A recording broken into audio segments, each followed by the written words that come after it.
Good afternoon, everybody. My name is Tom Kerkhove, and I will be talking about the next generation of data integration by using Azure Data Factory. So for starters, as I mentioned, my name is Tom Kerkhove. I work at Colit as an Azure architect. I'm also an Azure MVP and advisor. If you want to stay up to date on what I'm doing, you can still follow me on Twitter or on GitHub, where you can also find the demo that I will show you later on. Today I will be talking about what the basics are of Azure Data Factory. After that I will show you a demo of how you can use Data Factory to automate your data processes. And I will also elaborate on how Azure Logic Apps is different and similar to Azure Data Factory. So let's get started. So if we are talking about data, we have a lot of different sorts of data and how we process that data. There's a whole landscape which is built on data and generating data. And this is because data is the new currency. But the problem is that we need to connect all of these dots to generate business value. Before we move on, it's also good to have a look at what components of data we have typically in the landscape. And if we have a look, we can, for starters, identify a lot of technologies that store all our data. We also have hybrid scenarios where we host our data on premises, but use it with the cloud, or we want to integrate our data in the cloud with on-premises and the other way around. We also have a lot of analytics and AI who are built on top of that or running on top of that stored information. And based on the information and the analytics that we have, we also want to start taking actions, make decisions, do reporting, and integrate with third parties. And then one of the new evolutions in the industry is also the Internet of Things and industrial Internet of Things. All of this generates a lot of information, which also needs to be stored, processed, and make decisions upon. So the problem is, how do we connect all of these dots together? Well, in reality, this is where data pipelines comes in, where we start to connect multiple sources of data. We can either move them into other data stores or send them to other parties, which we call typically sinks. Or we can also build pipelines who start running analytics on the data and then create reports on them. So basically, we will start using data pipelines, which represent the processing of specific data sets, which will generate an output. And this is also where Azure Data Factory comes in, where it basically provides you with a managed service to run all your data pipelines, so that you can basically focus on your business processes and let them run on Azure Data Factory. So let's have a look at what Azure Data Factory is now.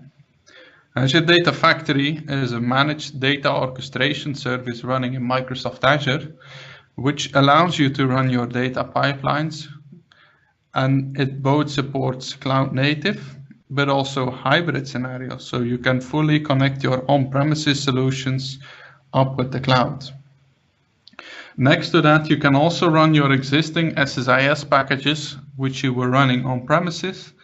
They are now also available in the cloud by just lifting and shifting them.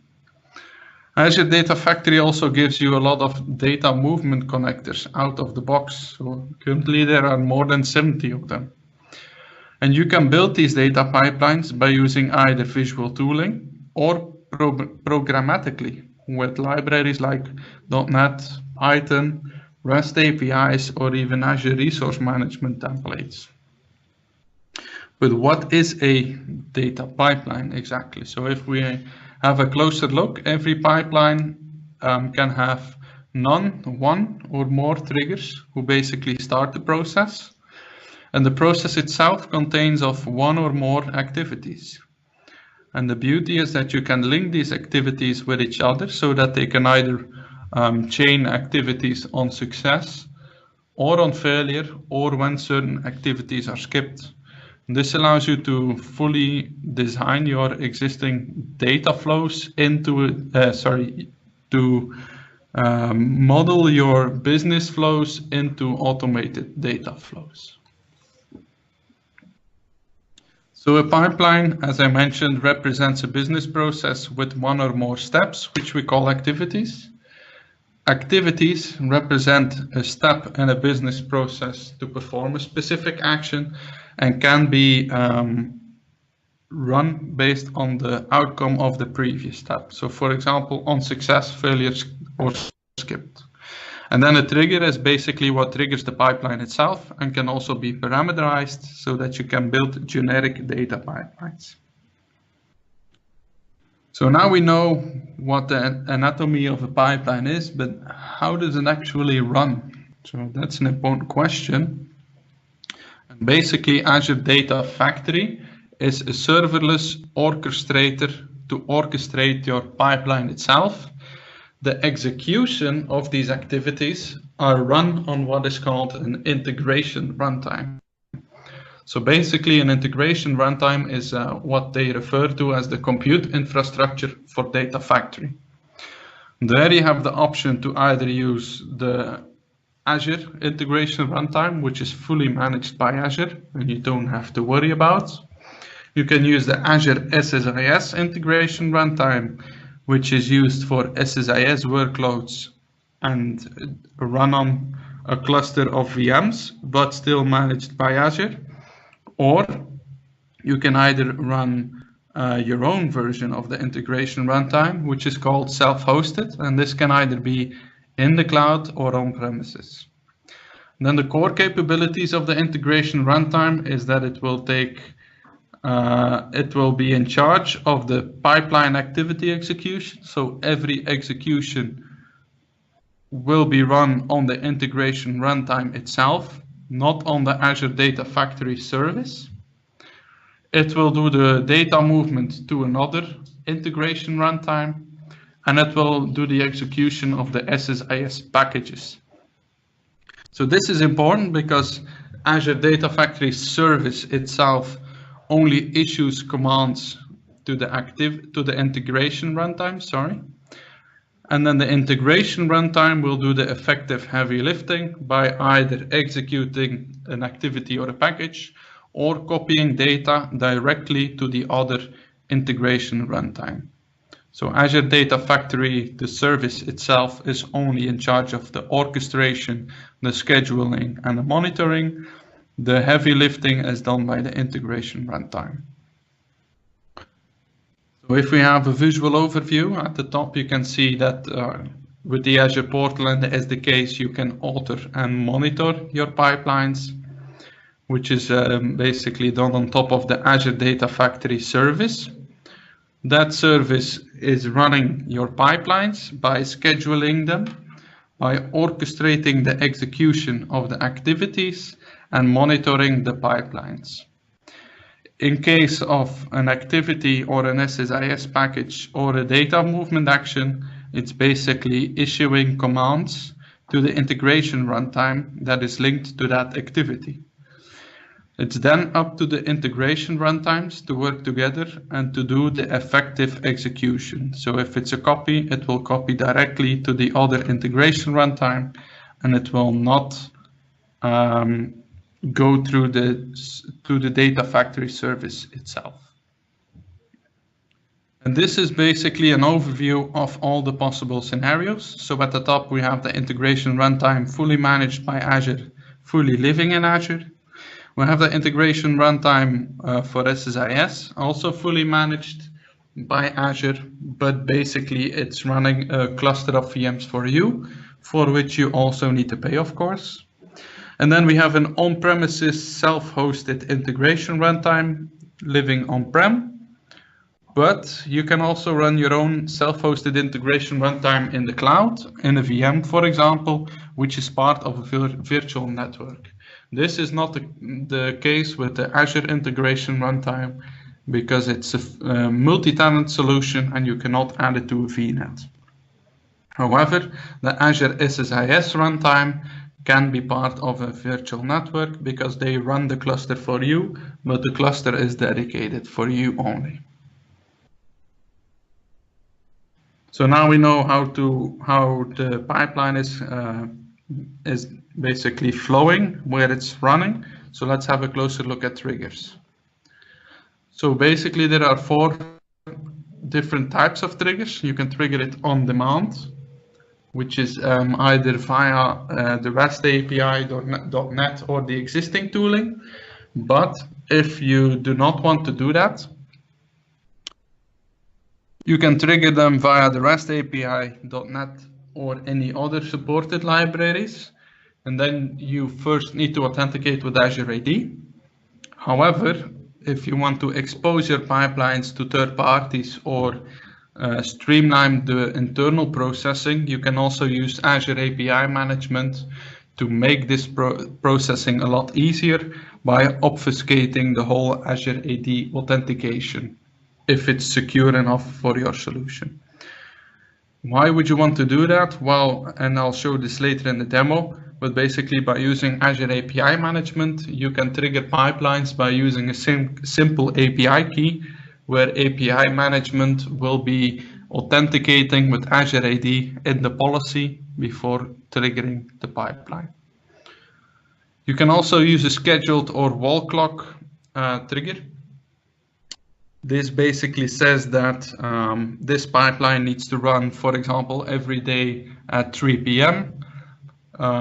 You can also define on which days that you want to do it. So it's not every day. You can also say only on Monday, Tuesday, and Wednesday, or only during the weekend, or vice versa. But it's also always on a fixed date. Then you also have tumbling windows. Tumbling windows is what's known as data slicing, basically, where you will process a certain data set every hour, every day, every week, regardless of when the window was started. So it's a bit different from scheduled. Scheduled is linked to a specific time and a specific day, while tumbling windows are reoccurring every X amount of hours or minutes or days. And then something new is event-based triggers, where you can basically hook into the Azure Blob Storage event grid events, where if there's a new file created or deleted, it will trigger the pipeline for you. So this is more a way of building reactive pipelines. Pipelines now also have parameters, and you can also pass parameters for a trigger. So for example, if I have an on-demand trigger, I can pass information that will be passed through the pipeline and used over there, which you will see in the demo. Activity can produce or consume data sets. So data sets are basically a representation of the data structure that is stored in the data set and which can be used as a source or a sink. So basically, let's imagine that we have a SQL table. The data set will be defining the schema of that table, but only the schema. Whereas linked services are used in activities to show how it can connect to the external system and also how it should authenticate. So again, in the scenario of SQL, the linked service will basically have the connection string, which defines to which SQL server or SQL DB that we want to connect, what the user is, and what the password is. However, linked services can also be used for compute resources. For example, if we use Azure Data Lake Analytics, it will have information on how to authenticate with Azure AD in order to use Azure Data Lake Analytics. This is a visual representation of the relationship. So an activity can consume and produce data sets. Data sets are representing data stored in the linked service, and the activity is running directly on the linked service. There are 4 types of activities. So the first type is data movement, where we can move data around in Azure, coming from databases, NoSQL, files, SaaS, web, etc. And it's important to know that it's not limited to Azure per se. So Data Factory goes beyond that. It supports AWS, it supports Google Cloud, it supports on-premises, SAP, Salesforce, etc. So it's really, it has a big scope and a lot of connectors out of the box.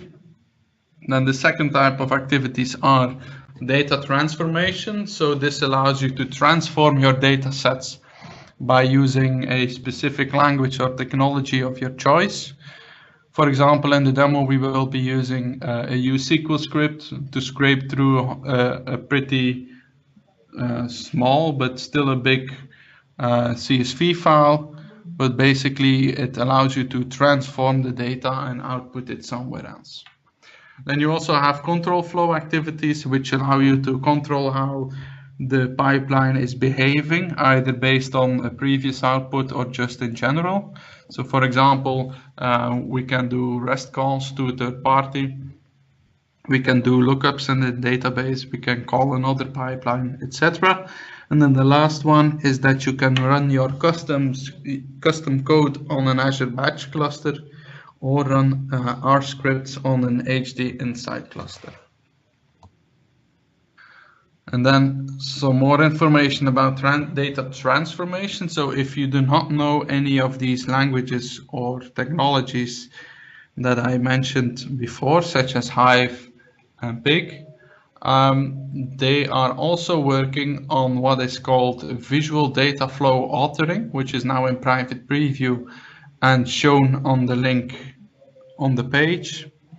And it basically allows you to have a scale-out transformation engine where you do not need to have to worry about the infrastructure. You just visually describe the flow of your data, how it should be transformed, and they will run everything for you. If this is too much for you, you can simply use the built-in schema column mappings as well, but it's fairly limited. But basically, if you are doing a copy from SQL to blob or two SQL tables to each other, and you have the schema of these tables, you can basically select where every column goes. And here's an example of the visual data flow authoring that I mentioned, which is coming from the YouTube video. But if you're interested, this is now in private preview. But as I mentioned, it allows you to do all of these data transformations without knowing how it works behind the scenes, which is very easy to get started. And then SSIS is also very important because now you can bring those packages from on-prem to Azure. So basically, you will need to have an Azure SQL DB or managed instance to store your SSIS DB. And you need to have an Azure SSIS integration runtime, which will be your compute layer for SSIS. So all the packages will be running on this integration runtime, which is basically a managed cluster of Azure VMs, where you only need to pay for the compute. They will manage everything for you, which is very nice. And if you want, you can also add it to a VNet to connect to your on-premises systems as well. And this is an overview of the capabilities that it has. Then security is also important. Nowadays, Azure Data Factory natively supports managed service identity. So for every Data Factory instance that you provision, it will create an Azure AD application, which you can use to authenticate. Another nice addition is that it fully integrates with Azure Key Vault, so all the secrets that you need to connect with your linked services can be stored in Key Vault, and you can use this MSI to handle the permissions for your data pipelines. Everything is also encrypted in transit via HTTPS, and it can also work with data stores which use encryption at rest. Last but not least, monitoring is also very important. Actually, Azure Data Factory has one of the best visual monitoring experience in the whole suite, in my opinion. Every pipeline run is listed, and you can drill through every activity, and it will also give you a visual representation of the flow in the portal in the future. Those who used Azure Data Factory version 1 are familiar with it, and be sure that it's coming to V2 as well. So it also integrates with Azure Monitor nowadays, so that it stores all your logs. It also now emits metrics, for example, on successful pipeline runs, failed pipeline runs, etc., which also allows you to configure alerts on top of these. So if you have scheduled pipelines or basically any type of pipelines running, you can now also configure alerts in case of failures, for example. And you can now hook it into your existing alert handling flows, while in the past it was only able to send emails. So now it's time for the demo. So in this demo, I will use Azure Serverless to become GDPR compliant, which is a big buzzword, but also very important. So what's the scenario? So we have a fictitious platform, which is where users can register and create a profile. That user information is stored in Azure SQL DB. And the platform is also using a big data set to link information to existing users.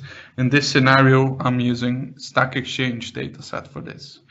And the scenario is that every user should be able to request all the stored data for himself, so that he can download it and see what is being stored. First, let's have a look on the functional side, how this process works. So basically, once a user requests his information, we should send an email that we've received his requests and that we are going to consolidate all his information. And then in parallel, we will first copy the user information from the database, which basically contains all his profile information. And in parallel, we will also start consolidating his user information from the big data set and copy that consolidated data and make it available. So once these two things are ready, we will send him the summary with the links of his data. So let's have a look. So this is how it's technically built. At first it might look like overkill, but actually it's fairly simple. So first the user goes to the website where it says, okay, give me all the information about myself. And it will basically call Azure API Management, which is our facade. Then that one will trigger the process by calling our logic app, which will first trigger the data consolidation, which is the data pipeline. It will then get the user information from our SQL database via our API, and it will send the email by using SendGrid. As you noticed, it's triggering the data pipeline by calling Azure API Management. And this is because I want to have as smooth as possible integration with Data Factory by providing authentication via the API key and not having to overwhelm the logic app with the AD authentication. Another benefit is that it also decouples these multiple parts of the process, so that if we change our data pipeline with another technology, the logic app does not need to change. So once the data pipeline is triggered by the logic app, it knows for which user it needs to consolidate all the data because it's passed as a parameter. So it will basically get all the profile information by calling a stored procedure. It will consolidate all the user information by running a uSQL script on Azure Data Lake Analytics. And this will be grouping all the data from Data Lake Store. Once those two jobs are done, it's going to output all the information on Azure Blob Storage, and then it's going to trigger the summary logic app by using Azure Event Grid. However, by the time of this webinar, this integration was not finished, and it's going over Azure API management as well. So in the future, this will be Event Grid, but it's not possible yet. So we're using the same approach by calling API management, who calls the second logic app that generates the shared access URIs and sends the email. Let's have a look. So let's jump right into it. Over here we have our fictitious platform. Ideally you would be logged in and it would use that email address, but for the sake of this demo we're just using a text box here. So I can enter my information and I can then request all my user information. For the sake of this demo I already did this. So then it kicks off the whole process and you will get one email saying that the data consolidation process has started, and when it's ready, we will send you an update with the latest information. So basically the website called API management, as we've discussed, which I will not show, but if you're interested in that part, it's on the official API management snippets repository on GitHub. Then API management will trigger our first logic app, which is basically going to trigger the archival of the process, which you can see here. It's going to get more information about the user to write the email that we sent, that we've shown before, and it will send it by using SendGrid, and then it will return an OK to the front end. So by calling API management, it's actually triggering our data consolidation pipeline, and this is where Data Factory comes in. So if you create a Data Factory instance, this is what you will get. So at the bottom you see some metrics. Actually there are more metrics than this, but if you go to Azure Monitor you can see them over there, create alerts, etc, etc. All the other interesting stuff is in the Alter and Monitor portal for Azure Data Factory. So once that's loaded, you will see this landing page, which will basically give you some resources like videos. You can create new pipelines, copy data, or configure an SSIS runtime. If you have a look at the left, however, you can see that you can also go to the Alter and Monitor. And we'll start with the Monitor segment because the pipeline already ran for this demo. So here you would see all the executions for a specific pipeline. And over here you can see our pipeline run, which only took 2 minutes and 50 seconds. So if I click this, I can go to the full run through of the pipeline, and I can see all the executions that happened and when they ran. So basically, if you want to see the details, you can see what information was the input of the action, what the output was, and if you're using a copy step, you can also get the details for that copy activity. However, in this scenario, the size of the data is very small, so it's not really rocket science. But if you're doing big bulk copies, you can go over here and learn more about the copy to tweak your process. So in the future, you will also see a visual representation of your pipeline at the top and see how all the activities are connected with each other and which one succeeded or failed, so that you also have this visual documentation of your pipeline. Okay, so that's a brief word on the monitoring, but how do I now actually create pipeline? And as you can see, I have source control enabled, which I will not go further into detail, but basically you can link all your pipelines to source control such as GitHub or VSTS and store all your changes without having to publish them. So first of all, we need to have a pipeline, and this is the pipeline that we triggered. And here you can see all the activities that make up our data pipeline and how they are connected. So at the bottom, you see first the generic data pipeline information like the name. I could give it a description, some annotations, etc. But I can also define the parameters for this pipeline. And in our scenario, this is the user email address. And then I can use this user email address further down in all my activities, data sets, etc. So if I click on one activity, and actually all the activities are available here on the side, depending on your needs, and they are adding more and more activities. So if I click on an activity, you can see that I can delete it, copy it, see the source code, and I can also over here add an activity that depends on this one, and then also pick on what type of output I can do that.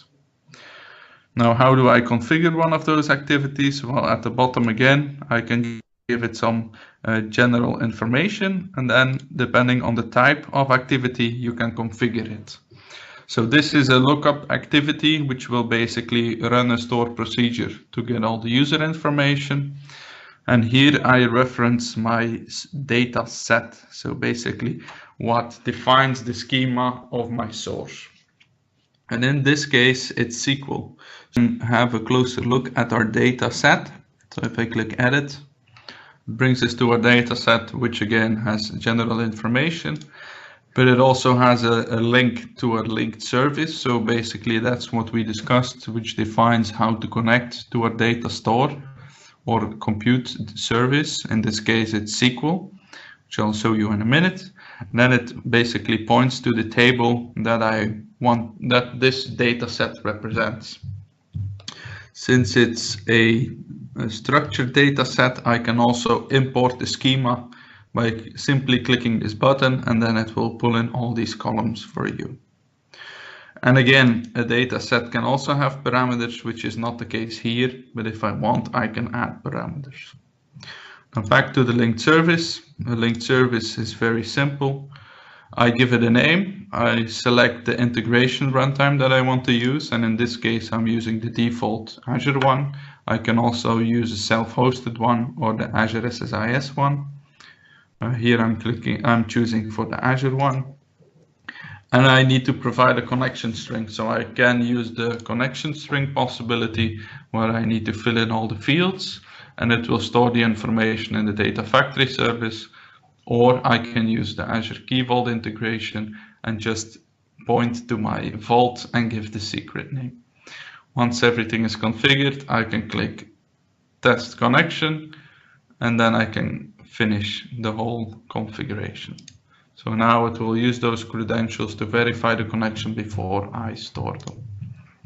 So this is the relationship between a data set and a linked service, and that data set is used in my activity over here. So then you see that this one is triggering the use SQL script as well. And again, general information, I link it to my data lake analytics account, and then I can use a script, which again is using a linked service and the location. But the interesting part here is that at the bottom, I can pass parameters. And as you can see, it has these funky naming. So if I click on this, you can see that you can start adding all dynamic content in every field. And this is not only for parameters, but this is also for other things like calling web endpoints, doing copy activities, etc., etc. So this makes you build a dynamic pipeline basically, and those who have experience with logic apps will see a lot of similar functions which are available. So this makes it easier for those people to onboard as well.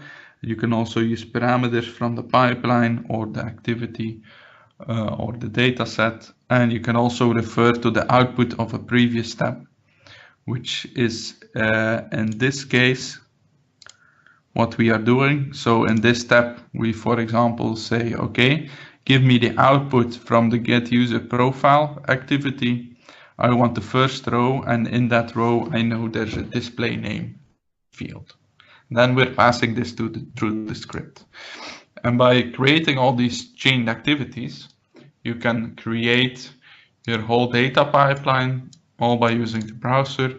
If I, for example, want to add a new one, I can also just drag it in here. I can configure it and say, if this one is finished, it needs to trigger the copy and trigger the other copy activity. And I want to get the data, the metadata before it runs.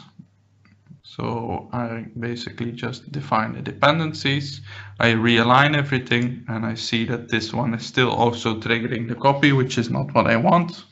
So I remove it, realign again, and then you see that the get metadata needs to succeed before we start any copy activity. Okay, so this is very briefly how you create the pipeline. So let's have a last look at the logic app, which is triggered at the end by using the web activity. So the web activity is very simple. We dynamically compose the URL because the email address is part of the URI. We do a post, we have an API management subscription key, and we basically pass all the file URLs in the body by using one of these expressions, which will trigger the logic app. That logic app will get more information about the user again to create a personalized email. And then for every file in the request body, we will create a SSIS URI so that the user can download it for 24 hours. And then at the end, we will basically send the email with the links. And this simply looks like the following. So this is the result, which gives me 2 links because there are 2 files. And if you click this one, you will see that I can now download all my information. That's it. Let's go back to the slides. So as we saw, Azure Data Factory and Azure Logic Apps were combined in the demo, but the question is now, how are they different and how are they similar? So in my opinion, Azure Data Factory and Azure Logic Apps are very similar. They have the same expression capabilities. They are both serverless orchestrators. We pay for what we use, but they are actually also different. So while Azure Logic Apps is great for application integration, Azure Data Factory really shines with the data-centric integration, where it basically allows you to automate data processes. Azure Logic Apps is more interesting in terms of integrating with existing applications such as SandGrid, on creating XSLT mappings, doing EDI mappings, and integrating with webhooks, which is not really what Data Factory shines at. However, as I've shown in the demo, I think they are actually perfectly working together and is really where they shine. So my suggestion would be to evaluate both, not always use one over the other, but always think in terms of the scenario. So if it's data oriented, use Data Factory. If it's application oriented, use Logic Apps, or use both if it makes sense. So in a real world scenario, for example, at the customer, we use Azure Logic Apps to prepare the data so that Data Factory can process the data, and once it's ready, application oriented workflows are happening by Logic Apps again. So let's conclude this webinar. Azure Data Factory is a great way to orchestrate data processes and build your data integration pipelines. It allows you to get to market very quickly by using these built-in connectors ranging from Azure services to other clouds and on-premises systems or third parties. It's very powerful for data-centric workloads and are a perfect match for Azure Logic Apps in conjunction with Azure Data Factory. And I think that's about it. Thank you for your attention. And if you want to learn more about what we do, what I do and my adventures in the cloud, or about the demo, you can always visit us on the blog. Thank you.